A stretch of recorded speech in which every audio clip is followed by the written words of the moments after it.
¿Dónde me quedé? Sí, bueno, 30 años sobre 5.500 planetas confirmados gracias a misiones espaciales como el Kepler, que ha revolucionado nuestro comprensión del universo y nuestro lugar en él. Y les había comentado también que las estadísticas sugieren que existen incluso más planetas que estrellas en la Vía Láctea, y muchos de estos planetas son pequeños como la Tierra y potencialmente habitables. Y para mostrarles esa diversidad, aquí esta gráfica de masa de la masa del planeta en función del periodo orbital. Cada punto en esta gráfica representa un planeta. Esta gráfica está no está actualizada, pero están aquí coloreados según el método que se utilizó para confirmar estos planetas. Y podemos ver que también están ploteados, ¿no?, en referencia a los planetas del sistema solar. Y podemos ver que todos los planetas que hemos descubierto hasta ahora son bien diferentes a los del sistema solar, lo cual nos muestra una gran diversidad de las propiedades de estos planetas. Y tenemos muchísimas motivaciones para estudiar estos mundos lejanos, tanto un poco más prácticas como un poco más filosóficas. Y dentro de estas razones más prácticas es que a través del estudio y la caracterización de estos planetas vamos a poder entender cómo se forman, cómo evolucionan nuestros planetas, y de esa forma también entender cómo se formaron los planetas de nuestro sistema solar, y cómo, hacia dónde vamos, cuál es el futuro de nuestra civilización, y poner en contexto nuestro propio sistema solar para entender si nuestro sistema solar es común o si somos únicos. Pero también otra motivación un poco más filosófica, aunque no menos importante también, es que con el estudio de exoplanetas estamos acercándonos cada vez más a contestar una pregunta que la humanidad se ha hecho durante miles de años, y es que si estamos solos en el universo, si hay más vida más allá. Y aunque actualmente no tenemos la tecnología para visitar ninguno de estos planetas, ni siquiera el más cercano a la Tierra, ya tenemos la tecnología para poder observar la atmósfera, la composición química de las atmósferas de algunos de estos planetas, incluso pequeños, y podemos detectar moléculas como oxígeno o agua, que es ciertamente bien emocionante. Y me gusta compartir esta cita de una pionera en el campo de exoplanetas, que dice: si podemos identificar otro planeta como la Tierra, cerraremos el círculo de pensar que todo gira en torno a la Tierra, a saber que hay muchas otras tierras allá afuera. Y uno de los descubrimientos más emocionantes y más importantes en este campo de exoplanetas es que los planetas, disculpe que no se ve el título, pero dice: los planetas más comunes en la galaxia son planetas pequeños, entre el tamaño de la Tierra y 4 veces el tamaño de la Tierra. Estos planetas se les conoce como super tierra, porque son más grandes que la Tierra, o mini Neptunos, y tienen un tamaño entre 1.2 a 2 veces el tamaño de la Tierra, en el caso de la supertierra, y los Neptunos. Y lo curioso es que estos planetas estadísticamente sabemos que son los más comunes en la galaxia, y sin embargo, en nuestro propio sistema solar no tenemos un análogo, no tenemos un planeta como este. Así que es fascinante entender este tipo de planetas, cómo se forman, cómo evolucionan. Gracias. Perfecto. Eh, y una de las preguntas más naturales y más... parece que por ser otra plataforma, yo hice la charla en PowerPoint, pues parece que no se ven como algunas de las ecuaciones, pero bueno. Una de las preguntas más importantes que nos hacemos hoy en día y abiertas en el campo del exoplaneta es: ¿de qué se componen estos planetas? Es decir, son versiones más grandes de la Tierra, con un núcleo de hierro, un manto rocoso y una atmósfera de masa despreciable, o si son versiones más pequeñas de Neptuno y Urano, que se componen de grandes atmósferas de grandes atmósferas de hidrógeno, helio y otros componentes. En el sistema solar tenemos una idea bastante clara de qué se componen de los materiales, de los building blocks y las capas internas, la estructura interna de los planetas, porque son nuestros vecinos. Hemos enviado sondas y podemos explorarlo en más detalle. Sabemos que, por ejemplo, los planetas rocosos interiores están compuestos principalmente de una mezcla de hierro y silicio, otros elementos refractorios, silicio, magnesio, y que los planetas más gigantes se componen principalmente de hidrógeno y helio, igual que el Sol, y Urano y Neptuno es una mezcla de estos elementos y otros gases o hielos. Pero cuando se trata de estos planetas super Tierra, todavía son un enigma en términos de su composición y queremos saber de qué están compuestos, porque son los planetas, pensamos que son los más probables donde podemos encontrar vida como la nuestra.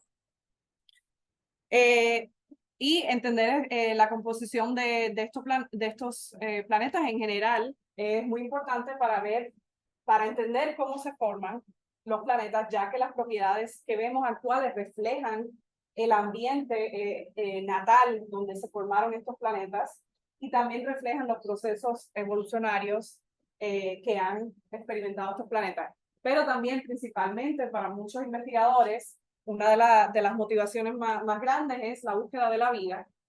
Actualmente, como les dije, tenemos miles de exoplanetas que hemos descubierto y no es factible, incluso con todos los recursos que tenemos a nuestra disposición, no podemos observar en detalle todos estos planetas pequeños porque hay demasiados.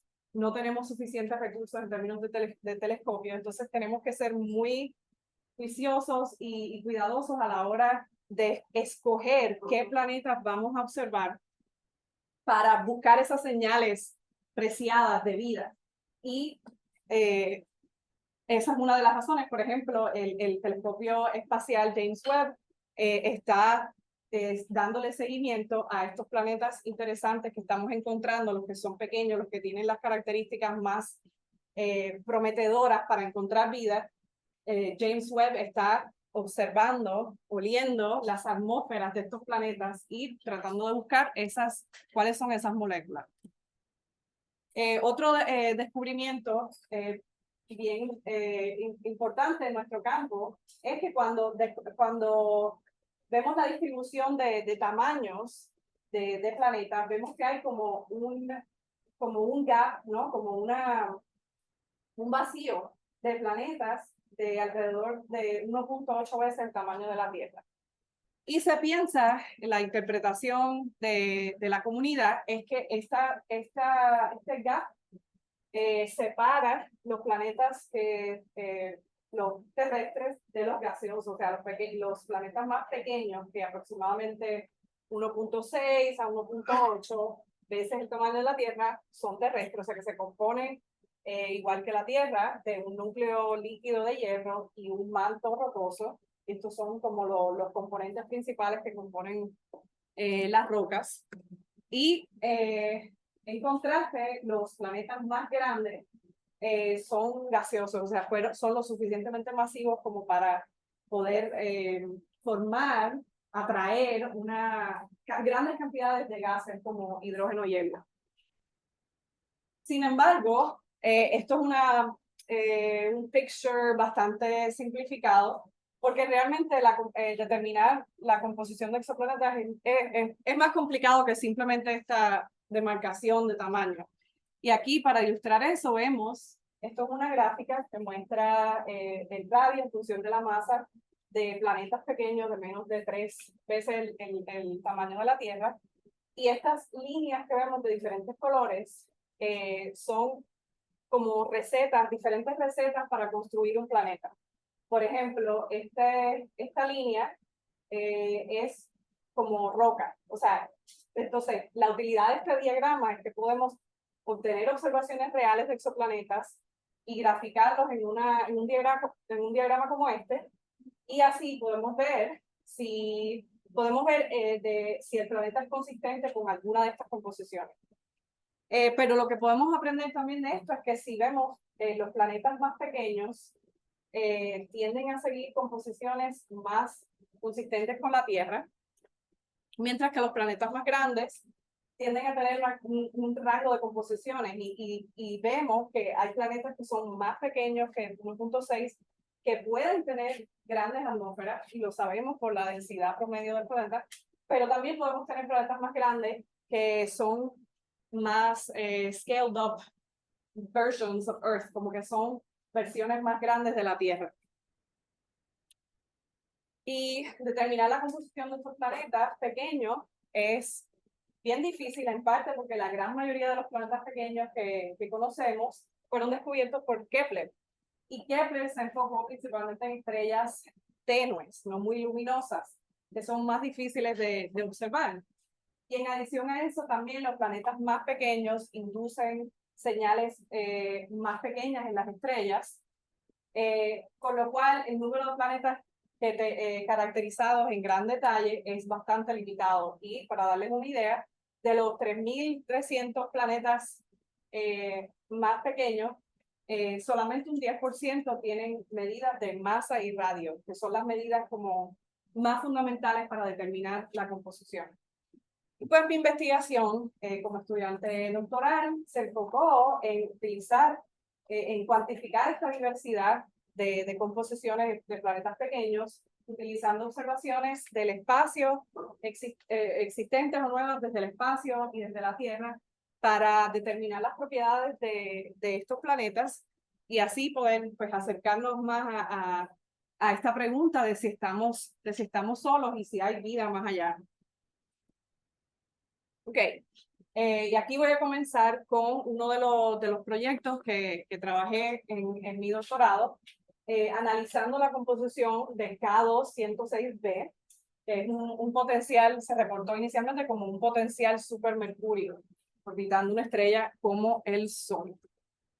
¿Y qué es un supermercurio? Pues un supermercurio es un planeta relativamente pequeño, pero más grande que Mercurio, que generalmente tienen densidades bien altas, mucho más densos que la Tierra, y se piensa que por esta razón deben estar enriquecidos en hierro o deben tener un núcleo de hierro más masivo para explicar esa densidad, sobredensidad que observamos. ¿Por qué se le llama supermercurio? ¿Por qué Mercurio? Porque el Mercurio es el único planeta en el sistema solar que tiene un núcleo de hierro mucho más masivo que los demás planetas rocosos.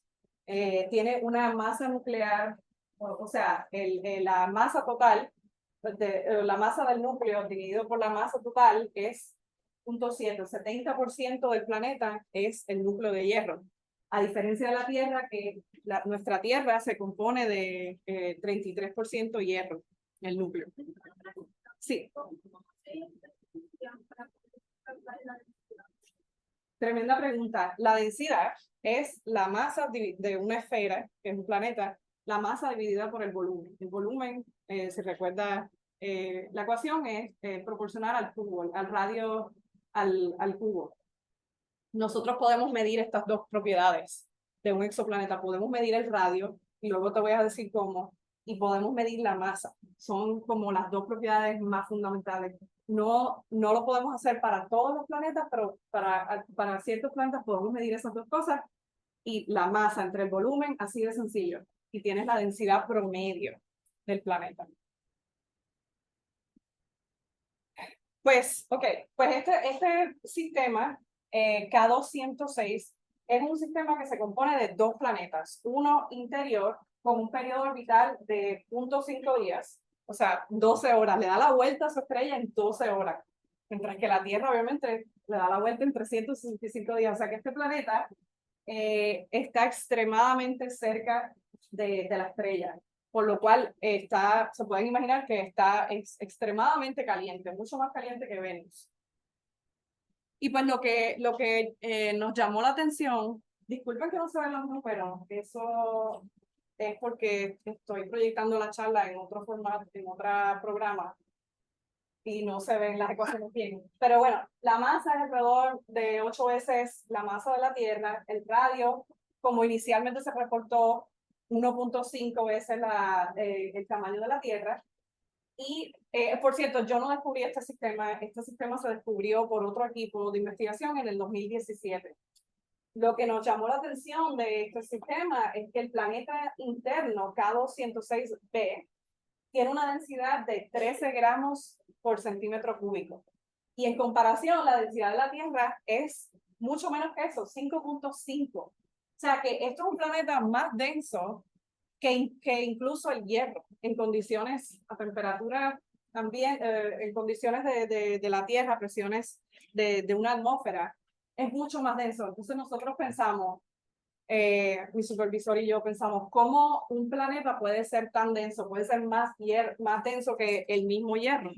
Y eso fue lo que nos motivó a volver a estudiar este planeta utilizando otros métodos, la misma data de la literatura, pero métodos más especializados, mejores métodos y data más actualizada. Y en particular, utilizamos una medida de la distancia a la estrella mucho más precisa. Y eso fue lo que nos ayudó a determinar una densidad más precisa y contestar la pregunta si realmente es un supermercurio. Esa era la meta, fue contestar esa pregunta. ¿Este planeta será un supermercurio? Pues para eso utilizamos datos de la misión Kepler o K2, que es la misión subsecuente. Y lo que estamos viendo aquí, para volver a tu pregunta, esto es una curva de luz o un light curve de la misión K2, fue desde el espacio. Y esto que están viendo aquí, cada punto representa una medida del brillo de la estrella. Y esto es en función del tiempo, o sea, lo pueden ver como esto es el tiempo y esto es el flujo de la estrella. Y lo que están viendo aquí es el transit depth. Este planeta se descubrió con el método del tránsito, y este método básicamente consiste en monitorear el brillo de una estrella por un periodo extendido de tiempo. Y si el planeta tiene la geometría correcta y pasa frente a la estrella desde nuestro punto de vista, cada vez que pasa frente a la estrella, va a bloquear una fracción de la luz de la estrella. Es una fracción diminuta, pero va a bloquear eso de forma periódica porque le está dando la vuelta, ¿no? Y cada vez que pasa, va a bajar la luz total, y eso es lo que están viendo aquí. Y ese es uno de los métodos más prolíficos, más importantes para detectar exoplanetas hoy en día. Con ese método, este bajón de la luz es proporcional al tamaño del planeta dividido por el tamaño de la estrella. Por lo tanto, si tú sabes el tamaño de la estrella, puedes deducir el tamaño del planeta. Y eso fue lo que hicimos. Y deducimos un tamaño de 1.7. Y si recuerdan, en la literatura se había reportado un tamaño de 1.5. ¿Por qué esa discrepancia? Porque nosotros utilizamos datos más actualizados a la distancia de la estrella, lo cual se traduce a una mejor, con un conocimiento más preciso del tamaño del planeta, lo cual se traduce a una mejor densidad. Y también tuvimos el radio y utilizamos datos de la literatura para obtener la masa del planeta.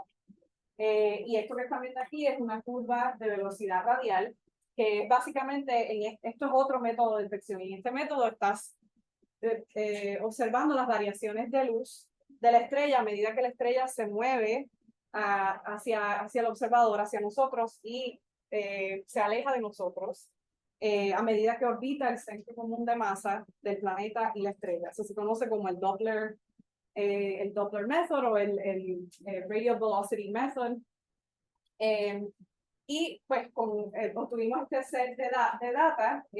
Básicamente esta es la amplitud, ¿sí? La amplitud de la variación de la estrella. O sea, esto está en metros por segundo. Esto es literalmente cuántos metros por segundo físicamente se está moviendo la estrella hacia nosotros y away, y lejos de nosotros. y obtuvimos una masa bastante consistente con la de la literatura. Pero, ¿qué pasa? Al tener un planeta más grande, pero con la misma masa, si recuerdas la ecuación de la densidad promedio, si tienes la misma masa, pero un planeta más grande, un radio más grande, pues vas a tener una densidad más baja. Y eso fue exactamente lo que obtuvimos. Así que ya por ahí estábamos, ya teníamos, ¿verdad? Como esta corazonada de que este planeta tal vez no es un supermercurio, porque es mucho menos denso de lo que esperábamos. Luego hicimos también hicimos un estudio más profundo de la composición interna y medimos lo que es la masa nuclear fraccional del planeta, que la ecuación no aparece, pero es sencillamente la masa se define como la masa del núcleo dividido por la masa total del planeta. Y esto lo podemos hacer si tenemos la masa y el radio del planeta y modelando el planeta con dos capas. O sea, asumimos que el planeta es como la Tierra y tiene dos grandes capas de hierro líquido y un manto de magnesio y silicio. Y utilizamos un programa que calcula las ecuaciones de estructura planetaria llamado Exoplex. Y con esto pudimos estimar un núcleo del 45%.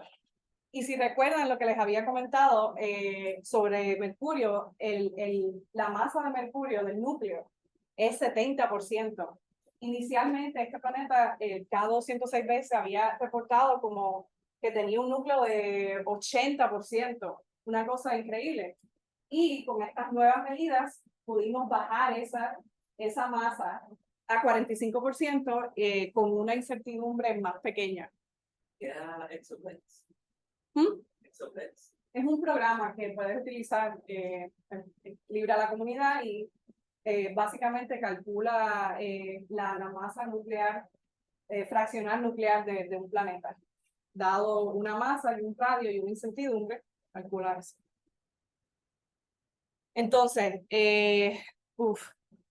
no, aquí había el número, así que disculpen, van a tener que seguir lo que estoy hablando. Pero básicamente, en conclusión, nuestros reanálisis nos indica que tal vez este planeta no es un supermercurio, ya que nosotros obtuvimos un planeta más grande, una densidad más baja y un núcleo más bajo que en la literatura. Así que, pues, concluimos de este estudio que que las propiedades o sea, que este planeta es más similar a la Tierra en términos de su composición que a Mercurio. Y esto resalta la importancia de medir estas propiedades de las estrellas lo más precisamente posible, ya que las propiedades de los planetas dependen de la precisión con la que conozcamos las propiedades de las estrellas que orbitan. Entonces, el próximo proyecto que voy a discutir es un poco diferente. En este proyecto hicimos una comparación entre la composición de planetas solitarios o aislados y en sistemas multiplanetarios, orbitando en particular enanas rojas. Y esta comparación de planetas solitarios, que tal vez voy a llamar single, porque es como le llamé en mi proyecto, versus aquellos que están en sistemas múltiples, que voy a llamar multis a partir de ahora en la charla, se ha utilizado en la literatura para entender cómo se forman estas dos arquitecturas. Y han habido varios estudios que han encontrado que, por ejemplo, los planetas que están solitarios tienen una excentricidad más alta, que la excentricidad es una medida de cuán elongada o cuán elíptica es la órbita. En el sistema solar, todos los planetas tienen órbitas prácticamente perfectamente circulares, pero hemos descubierto que hay una gran distribución de excentricidades con estos exoplanetas, pero no han habido muchos estudios que se enfoquen en comparar la composición de planetas solos versus planetas que están en familias de planetas como nuestro sistema solar. Y ese fue el enfoque de este estudio, es ver si hay alguna diferencia en la composición, en las propiedades de estos dos tipos de arquitecturas planetarias. Y uno de los mejores laboratorios que tenemos en el universo para entender la composición de planetas pequeños son estas estrellas llamadas de tipo M, que es la clase espectral M, que también se conocen como enanas rojas, rojas porque son más frías que el Sol y emiten la mayor parte de la luz en el infrarrojo. Y estas estrellas son bien especiales para estudiar exoplanetas porque primero que todo son las estrellas más abundantes de toda la galaxia. En la galaxia se componen el 70% de todas las estrellas, como se ilustra en este diagrama. No las podemos ver en el cielo por la noche porque emiten su luz en el infrarrojo, pero están ahí y son la gran mayoría de las estrellas. Pero en adición a eso, tienen una ventaja, que los planetas más pequeños son más fáciles de detectar alrededor de estas estrellas pequeñas, porque, por ejemplo, con el método de tránsito, como les había comentado, tú estás buscando variaciones en la luz a medida que un planeta pasa frente a la estrella. Y si esa estrella es más pequeña, pues vas a un planeta de un tamaño dado, va a bloquear más de la luz que de una estrella grande. Entonces, son muy convenientes para estudiar. Y una razón incluso más poderosa es que sabemos, gracias a estas misiones estadísticas, que estas estrellas tienen planetas más pequeños. Los planetas pequeños son más comunes, son más abundantes en este tipo de estrellas que en planetas, que en estrellas como el Sol, lo cual es fascinante. Y las hace estrellas muy atractivas para buscar estos planetas. Pues para empezar con este proyecto, construimos una muestra de 71 planetas que tienen masas y radios precisamente medidos de la literatura. O sea, no descubrimos ningún planeta nuevo, sacamos todos los datos de la literatura y terminamos con 30 planetas single, solitarios, o sea, planetas en donde no hay más vecinos en ese sistema, un solo planeta aislado y una estrella, y 41 planetas en sistemas con múltiples planetas que voy a llamar multis. Y esto que están viendo aquí a la derecha es un diagrama mostrando la configuración orbital de todos estos sistemas.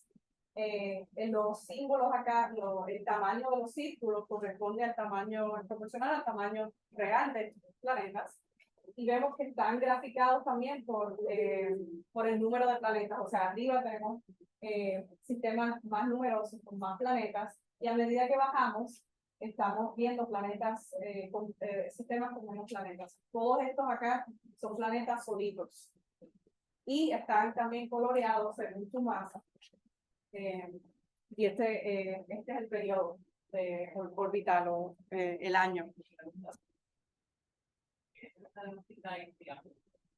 Buena pregunta. Los triángulos son, a diferencia de los círculos, son, para distinguirlos, son planetas que se descubrieron con otro método de detección que se llama Transit Timing Variations, que es otro método en el cual básicamente estás mirando variaciones en el tiempo en el que un planeta transita causado por otro planeta en el sistema.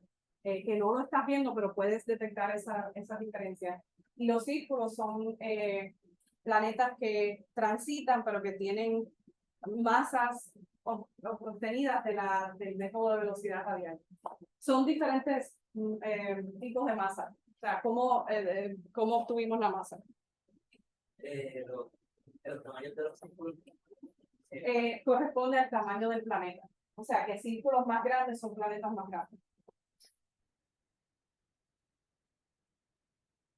Pues lo primero que hicimos fue comparar la densidad promedio de los planetas sencillos, o sea, solos, versus planetas en sistemas múltiples, ya que la densidad promedio, como les había explicado, es como una medida, una aproximación de la composición de un planeta. Y pues aquí lo que vemos es un histograma mostrando esa distribución de las densidades promedio, en gramos por centímetros cúbicos. Los planetas solos se muestran en azul y los multis se muestran en rojo. Y algo que puedes notar incluso a simple vista es que los multis son más densos, tienden a tener esa distribución, el pico de la distribución en densidades más altas que los planetas sencillos. Entonces, cuantificamos esa diferencia con un test estadístico, el p-value se llama el Fort-Worth-Smirnov test, que básicamente compara dos distribuciones y te dice la probabilidad de que estas dos distribuciones vengan de la misma distribución gaussiana. Y lo que estamos viendo aquí es el resultado de esto es bien, el número es bien pequeño. O sea, esto te indica que la probabilidad de que vengan de la misma distribución es bien pequeña. En otras palabras, que son dos distribuciones diferentes. Que podemos afirmar con mucha seguridad estadística de que las densidades son bien diferentes. La conclusión, que los multis son más densos que los planetas sencillos. Luego replicamos este mismo experimento, pero en este caso, esta vez excluimos los planetas más grandes, mayores que 6 veces el tamaño de la Tierra. Hicimos esto para comparar manzanas con manzanas, ¿no? para ver si dentro de los planetas más pequeños se siguen viendo estas diferencias en densidad. Y lo que vemos es que ahora la diferencia, sí, los multis siguen siendo más densos, pero esa diferencia ahora es menos marcada. Ahora tenemos un p-value más pequeño, o sea que y lo puedes ver que estas distribuciones están más cerca. Y eso tiene mucho sentido porque al excluir planetas más grandes que tienen más masa y tienen atmósferas grandes, esa atmósfera va a disminuir su densidad promedio.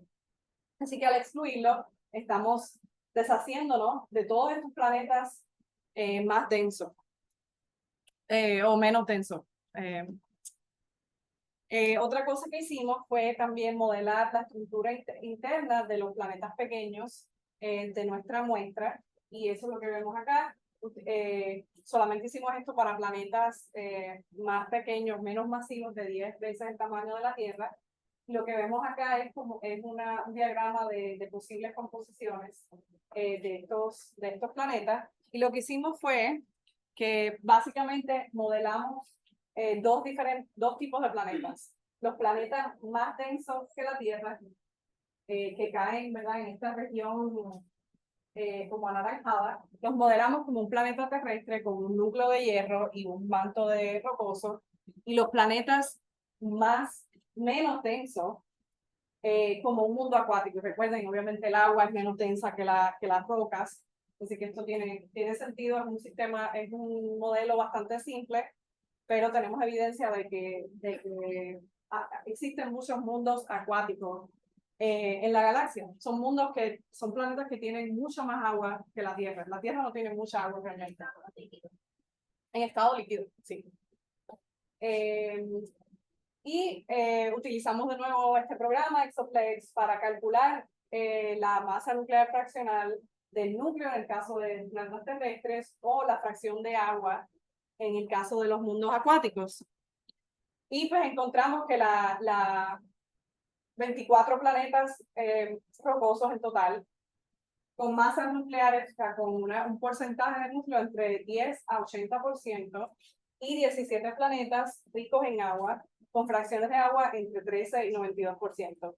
Quiero hacer un paréntesis acá también porque cuando digo planetas ricos en aguas, eso no es algo que está confirmado. No podemos saber si son ricos en agua. Lo que podemos hacer es ver dónde caen en estas posibles composiciones teóricas, y si caen cerca de la línea, ¿verdad?, donde estos planetas requieren una capa de agua para explicar su entidad, podemos estimar que debe tener agua.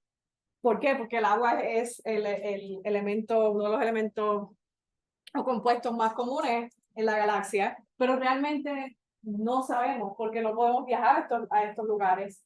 Así que en realidad estos planetas pueden estar compuestos de lo que sea. Pero eso es una aproximación, un estimado educado de qué se compone. Bueno, pues cuando dividimos esto, estos son los resultados. Aquí los círculos azules son los mundos acuáticos y los planetas anaranjados, los círculos anaranjados son planetas terrestres. Y vemos, estos son de nuevo los diferentes sistemas en función del periodo orbital. Y algo que nos llama la atención es que tenemos una gran diversidad de mundos con diferentes núcleos, con una gran gama de núcleos o de masa en el núcleo o de fracciones de agua, lo cual nos dice que estos sistemas son extremadamente diversos. Y también vemos que en algunos sistemas tenemos incluso los dos tipos de planetas. Tenemos planetas que pueden ser rocosos o que pueden ser acuáticos. También con estos datos buscamos también correlaciones entre la masa fraccional del núcleo, o sea, cuán masivo es el núcleo, con el periodo orbital, la distancia a la que están estos planetas de sus estrellas. La motivación es, por ejemplo, que Mercurio en el sistema solar, que es el sistema más próximo al Sol, tiene un núcleo bien masivo. Entonces, una pregunta natural es si esto se da en otros sistemas, si hay algún tipo de correlación entre el periodo y la masa, pero como pueden ver acá, pues no encontramos ninguna correlación entre el núcleo y la distancia de la estrella. Otra cosa que hicimos también es comparar las propiedades de las estrellas como tal. Y esto es lo que estamos viendo aquí en la figura en la izquierda, es la distribución de metalicidades. Y la metalicidad brevemente es una medida de la cantidad de metales, y en astronomía nos referimos a metales como cualquier elemento más pesado que el hidrógeno y el helio. Así que el litio es un metal. Esa es la definición. Y metalicidad en este caso se refiere como a la cantidad de hierro que hay en la fotosfera de la estrella. Y es una propiedad bien importante que está correlacionada con muchas otras propiedades de los planetas. Así que naturalmente buscamos diferencias entre la metalicidad de estrellas con un solo planeta, que se muestran aquí en violeta, versus estrellas con múltiples planetas, que se muestran aquí en rojo. Y vemos que los planetas, las estrellas con un solo planeta, tienen metalicidades más altas, o sea, tienen más hierro en promedio que las estrellas que tienen múltiples planetas, lo cual es muy curioso. Y cuando cuantificamos esa diferencia, vemos que sí es estadísticamente bien significativo, que estas son dos distribuciones diferentes. También calculamos la metalicidad en función del número de planetas que tiene una estrella, y lo que vemos acá es cada punto es la metalicidad promedio de todas las estrellas que contienen un solo planeta, que contienen 2, 3, en adelante. Y podemos ver que hay como un trend, una tendencia negativa, una anticorrelación, en el sentido de que parece que mientras más planetas tienes, más baja la metalicidad. Y eso es algo también que personalmente me sorprendió muchísimo, que no nos esperamos. Encontramos, o sea, modelamos esta tendencia con una línea y esta fue la correlación que encontramos.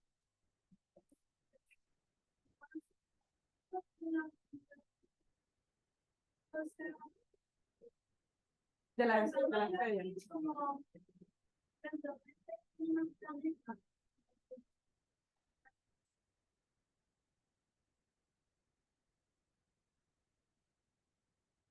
O sea, no buscamos correlaciones entre la temperatura, pero mayores temperaturas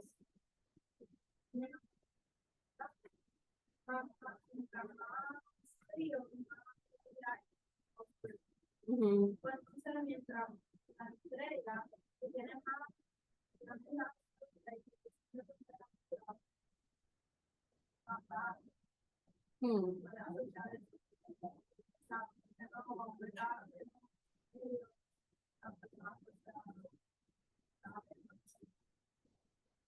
no,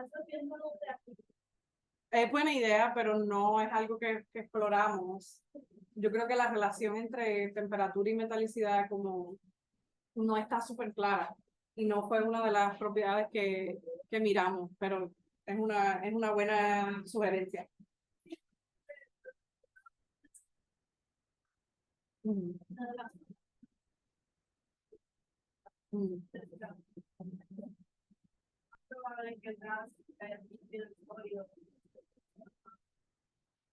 Ok, bueno, una advertencia que si cabe recalcar en este estudio es que las metalicidades obtener estas metalicidades para estrellas de tipo M es bien difícil y tienden a tener mucha incertidumbre. Y encima de eso también la muestra que tenemos es bastante pequeña, small number statistics. Así que es algo que se debe, esta tendencia, tomar con precaución. Y es algo que probablemente podemos volver a medir más robustamente cuando tengamos más sistemas alrededor de este tipo de estrellas. Pero en general, las conclusiones de este trabajo fueron que las propiedades de la estrella pueden determinar la arquitectura final de un sistema planetario.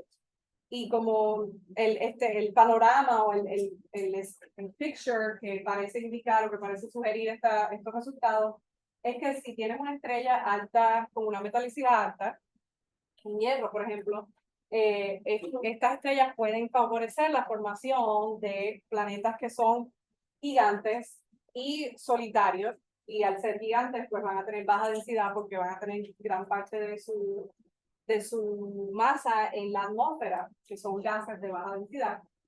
Y a diferencia de eso, si tienes una estrella baja en hierro, es posible que favorezca más la formación de planetas rocosos o terrestres que tienden a ser más densos y en configuraciones que son más estables, o sea, tienen órbitas casi perfectamente circulares y que orbitan todos en el mismo plano, y por eso podemos verlos a todos transitar.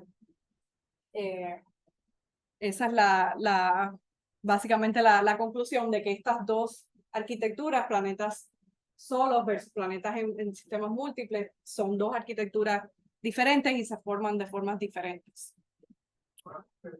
O sea, la metalicidad de un planeta puede estar determinado por el número de planetas. O sea, si es una sola estrella con un solo planeta, pues ese planeta coge la mayoría de los metales, pero si tienes más planetas, esa metalicidad que está limitando se dividiría en los más planetas. Sí, bueno, cuando hablo de metalicidad me refiero a la metalicidad de la estrella, no de los planetas, para aclarar. Pero dijiste algo que alude a una posible explicación de por qué, y es que si tienes más, la metalicidad se correlaciona con la masa total del disco protoplanetario. O sea, si tienes más metales, tienes más materiales puros para construir un planeta. Y al tener más materiales, pues puedes formar planetas más grandes. Y esa es una posible explicación. Versus que si tienes, que no lo dije, así que gracias por decir eso.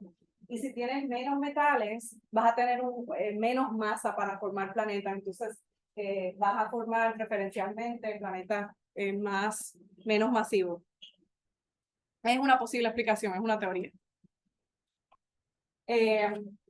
Y en el poco tiempo que me queda, quiero compartir resultados más recientes que empecé a trabajar con un equipo de Harvard como postdoc, que es la detección de este planeta que le llamamos cariñosamente TOI 4994b, que es un subsaturno cálido en una órbita elíptica alrededor de una estrella como el Sol.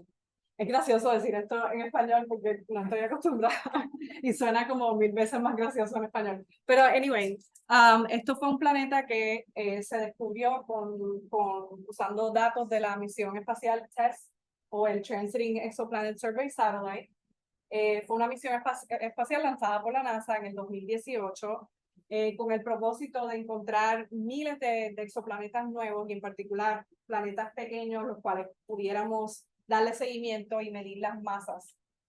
utilizando el método del tránsito, o sea, observando miles de estrellas, millones de estrellas, esperando a que los planetas pasen transiten frente a la estrella para detectarlos. TESS observa el 70% del cielo, casi todo el cielo, y la estrategia de observación es que tiene 4 cámaras. No sé si ustedes ven acá, pero tiene 4 cámaras y estas 4 cámaras están mirando fijamente a una región del cielo sin parpadear por aproximadamente un mes, esperando por esas señales, midiendo esas disminuciones bien pequeñas, bien diminutas en la luz de una estrella. Así que, pero 30 días no es mucho. Así que está detectando principalmente planetas en órbitas cortas, o sea, muy cerca de la estrella. Pero también está observando estrellas enanas rojas, y estas estrellas son mucho más frías que el Sol. Así que un planeta más cercano en estas estrellas no necesariamente va a estar muy caliente. Ya ha observado más de 400 planetas y hay miles de planetas que están a punto de ser descubiertos en los próximos años. Y los datos para caracterizar este planeta, utilizamos observaciones de TESS con diferentes cadencias. La cadencia es como la frecuencia con la que se toma un punto, una medida de luz. Y también complementamos esto con observaciones de la Tierra, y cada observación corresponde, aquí corresponde a una observación con un telescopio diferente en la Tierra. Así que combinamos todos esos datos y concluimos que este planeta tiene un radio de 0.75 veces la masa de Júpiter. Perdón, el radio de Júpiter, que es un poco más pequeño que Saturno. Por eso le llamamos subsaturno, que es más pequeño. Y en adición a eso, también obtuvimos varios espectros de la estrella para determinar la masa, y esto es lo que se llama la curva de la velocidad radial. Como les había explicado anteriormente, la amplitud de esta desviación, de esta curva sinusoidal, codifica la masa del planeta si conocemos la masa de la estrella. Y utilizando todos estos observatorios, todas estas observaciones, que están aquí, que tal vez no significa nada, pero de estas observaciones inferimos una masa de 95 veces la masa de la Tierra. Y algo que también podemos deducir de esta curva es la excentricidad o la forma de la órbita. Y tiene una excentricidad bastante alta para objetos en este rango de tamaños, lo cual lo hace bastante interesante. De nuevo, en comparación, todos los planetas del sistema solar, excepto creo que 1 o 2, tienen órbitas perfectamente circulares. Una pregunta. Es decir, que tan pronto, claro, ahorita mencionó que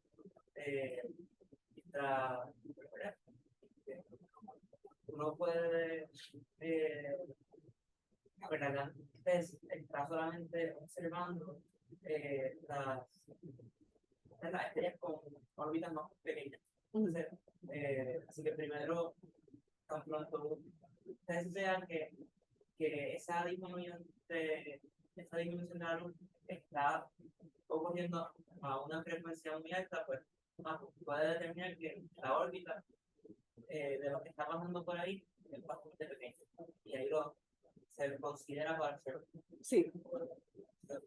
Básicamente, si te entendí bien, creo que sí, esa es la estrategia. Sí, sí, ok.